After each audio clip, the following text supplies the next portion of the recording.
Hi friend, তোমরা সবাই কেমন আছো? আশা করি ভালো আছো। তোমাদের ভালোবাসা আমিও ভালো আছি।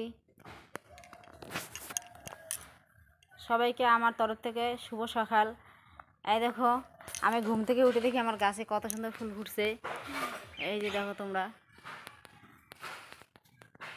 এই যে দেখো দেখো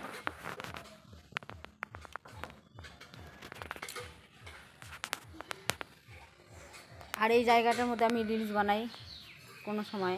তোমরা দেখো, এই জায়গাটার মধ্যে এই ফুল গাছটার কাছেই বানাই। আমার রিলসগুলো তোমাদের কেমন লাগে আমাকে একটু কমেন্টের মাধ্যমে জানাবা যে দিদিভাই তোমার রিলসগুলো ভালো লাগে কি খারাপ লাগে, কি এরকম হয় কি ওরকম হয়। আর আমার যদি ভিডিওগুলো তোমাদের ভালো লাগে আমার পাশে প্লিজ থেকো। আর আমি ইউটিউবে বা ফেসবুকে অনেক আশা নিয়ে এসেছি যাতে জীবনে আর কি সফলতা পাই। সেজন্য তোমাদের সাপোর্ট আমার বিশেষ দরকার। তোমরা আমাকে প্লিজ সাপোর্ট করো আর আমার পাশে সবাই থেকো। আজকের মতন টাটা, সবাইকে শুভ সকাল।